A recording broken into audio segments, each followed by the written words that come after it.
Como a prece pode ajudar você? Confira o quadro de entrevista que começa agora e saiba a resposta.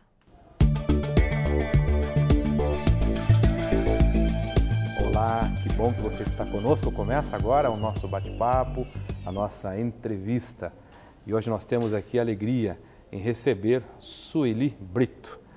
Sueli, que é vinculada ao Centro Espírita Bibi Ísfera, que fica em Curitiba mesmo, na esquina da Alameda Cabral, com a Saldanha Marinho.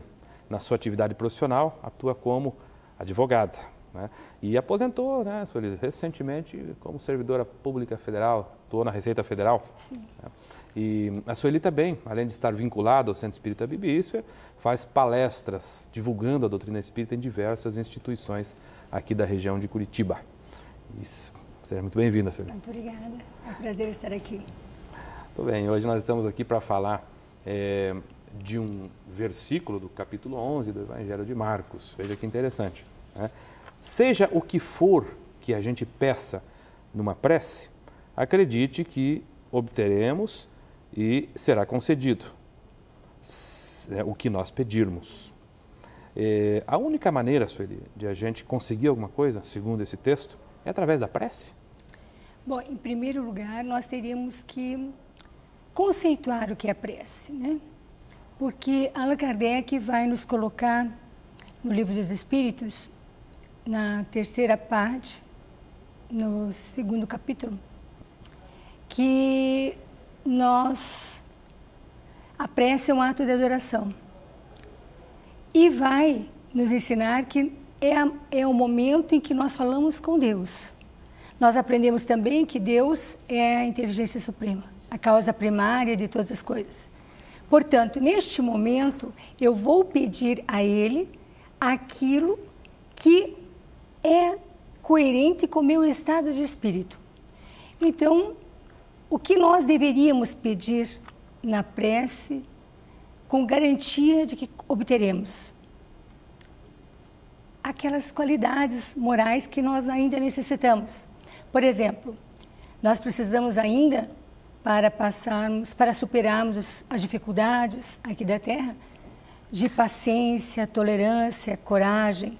Mas isso não nos impede de pedirmos as demais coisas, como a saúde. Mas além de pedirmos, vamos ter que fazer a nossa parte. Por quê?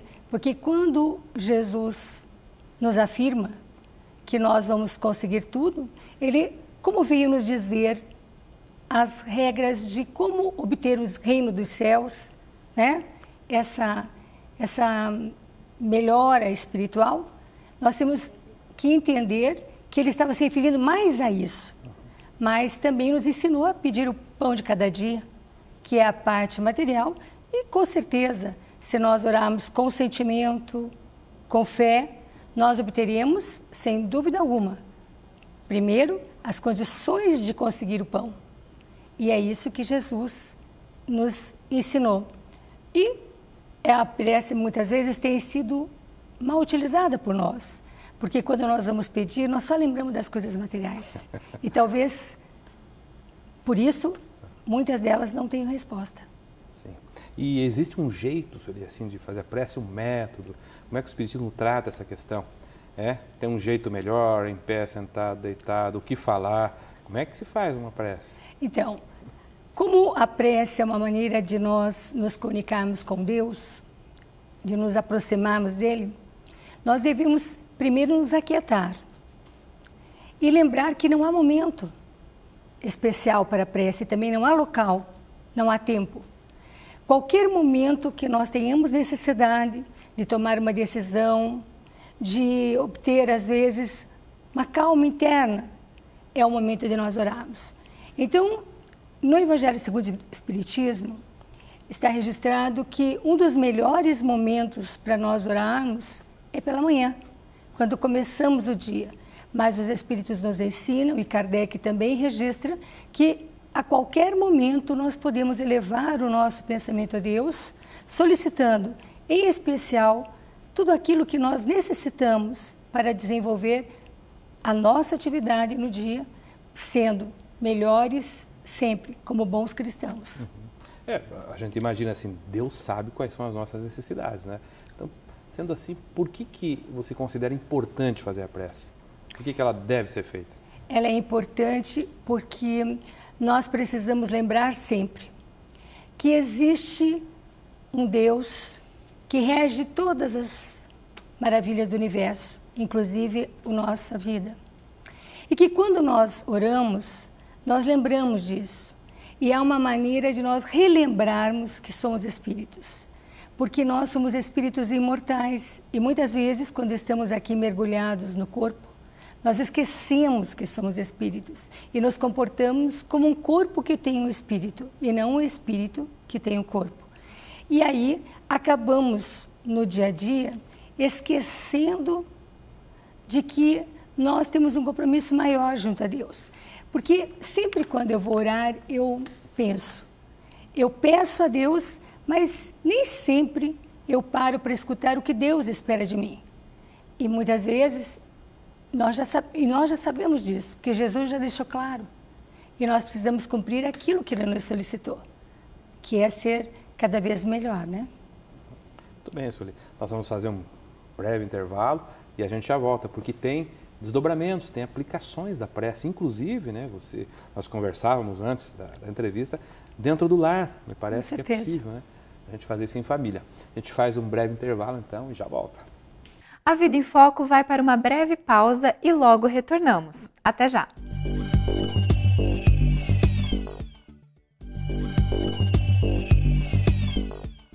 Voltamos com a entrevista e o tema de hoje é: como a prece pode ajudar você? Confira. Muito bem, estamos de volta. Sueli, nós estamos aqui hoje falando sobre prece. Prece, o método, a eficácia, a razão pela qual nós devemos orar, né? E com frequência os benfeitores espirituais nos aconselham, né, a desenvolver um hábito, sozinho e até em família, né, que é fixar, me parece, um dia da semana para que o grupo familiar faça uma reflexão, uma leitura, ore. Né? O que você teria a falar sobre isso? É aquilo que os espíritas chamamos de culto do Evangelho no lar, não é? Isso mesmo. E me parece um assunto bem interessante, é uma prática saudável. Então, se nós examinarmos a nossa sociedade atual, nós vamos chegar à conclusão que ela não está indo muito bem. Nós estamos aí diante de vários conflitos e vários escândalos, e tudo isso, muitas vezes, é em função de nós termos esquecido que a religião é algo mais do que frequentar qualquer templo, qualquer culto, ou igreja, ou casa espírita. É mais do que isso, é trazer Deus para a nossa vida. E que local é melhor que esse? A família. E por que a família? Porque é nela que se constrói os cidadãos. Então, o que vai acontecer? Se nós trouxermos Jesus para habitar conosco, os nossos filhos, aqueles que vivem conosco, vão entender que a religião é o religare, é nós estarmos mais unidos com o nosso Criador. Então, os Espíritos nos explicam que o ambiente do nosso lar, ele vai se modificando a partir do momento que nós promovemos, pelo menos num dia por semana, num determinado horário, a reunião dos que estão conosco para fazermos uma oração, um estudo do Evangelho. Por quê? Porque é neste momento que nós vamos exemplificar ao nosso filho que Deus é importante. E os Espíritos confirmam que se nós determinarmos um dia, um horário, ali comparecerão, além daqueles que nos acompanham normalmente como protetores, os espíritos amigos que irão nos ajudar a elaborar as nossas preces, a intuir, muitas vezes, soluções das nossas dificuldades, dos nossos problemas. E com isso, nós vamos adquirindo mais esse conteúdo evangélico para a prática no dia a dia. Porque muitas vezes falamos muito de Jesus fora de casa.